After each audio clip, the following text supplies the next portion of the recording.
पिंपरखेड येथील ज्या लहान बालकांचा बिबट्याच्या हल्ल्यामध्ये मृत्यू झाला त्या घटनेनंतर लोकांचा प्रचंड उद्रेक आपल्याला त्या ठिकाणी पाहायला मिळाला आणि लोकांनी रस्त्यावरती उतरून त्या ठिकाणी सरकारकडे आणि प्रशासनाकडे न्याय मागण्याची भूमिका घेतली आणि जोपर्यंत राज्याचे वनमंत्री, जिल्हाधिकारी, वन खात्याचे वरिष्ठ अधिकारी घटनास्थळी येत नाहीत, आंदोलनस्थळी येत नाही, तोपर्यंत हे रास्ता रोको आंदोलन आम्ही मागे घेणार नाही अशी भूमिका संतप्त नागरिकांनी त्या ठिकाणी घेतली आणि रोहन बोंबे नावाच्या ज्या बालकाचा मृत्यू झालेला आहे त्या बालकावरती अंत्यसंस्कार करणार नाही अशी भूमिका आंदोलनकर्ते कार्यकर्त्यांनी आणि कुटुंबियांनी त्या ठिकाणी घेतली।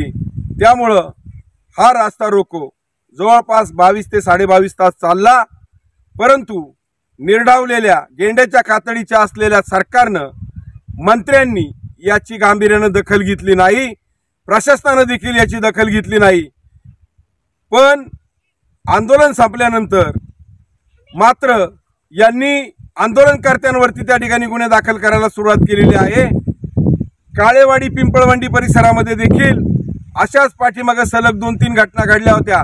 त्यानंतर आम्ही जुन्नर पोलीस स्टेशनमध्ये जाऊन या निष्पाप लोकांच्या मृत्यूला जबाबदार असणाऱ्या वन खात्याच्या अधिकाऱ्यांवर, कर्मचाऱ्यांवर आणि राज्याच्या वनमंत्र्यांवरती सदोष मनुष्यवधाचा गुन्हा दाखल करावा अशी मागणी लेखी तक्रारीने त्या ठिकाणी केलेली होती। परंतु ही तक्रार दाखल करून देखील पोलिसांनी त्या ठिकाणी त्यांच्यावरती कुठलीही कारवाई त्या ठिकाणी केली नाही आणि न्याय मागणाऱ्या कार्यकर्त्यांवरती मात्र आता पोलिसांनी गुन्हे दाखल केलेले आहे। अरे हे राज्य न्यायाचं आहे का? या ठिकाणी न्याय मागणं हा देखील गुन्हा झालेला आहे का? अरे किती दडपशाही करणार आहात? निष्पाप लोकांचा किती अजून अंत पाहणार आहात? अरे आमची लेकरं बाळं त्या ठिकाणी मरतायत, आमच्या माय माऊल्या मरतायत आणि आम्ही जर न्याय मागत असेल तर ज्यांच्यामुळे आमच्या निष्पाप लेकरांचा, माय माऊल्यांचा जीव गेलाय ते मात्र मोकाट आहेत आणि आमच्यासारख्या कार्यकर्त्यांवरती गुन्हे दाखल करून तुम्ही एक प्रकारे ही दडपशाही करता। हे राज्य लोकांसाठी नसून ही हरामखोरी आहे आणि ही दडपशाही आहे।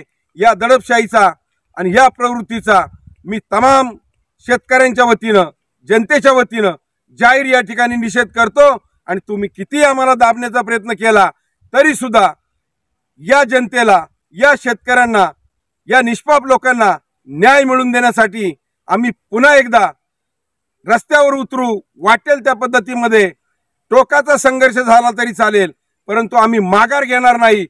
पोलीस जर अशा पद्धतीने दडपशाही करून आमच्यावरती गुन्हे दाखल करत असतील तर या प्रवृत्तीचा या ठिकाणी आम्ही जाहीर निषेध करतो।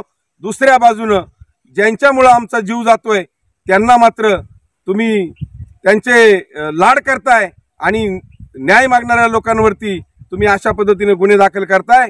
ह्या प्रवृत्तीचा जेवढा करावा तेवढा निषेध थोडा आहे। पुन्हा एकदा सगळ्यांच्या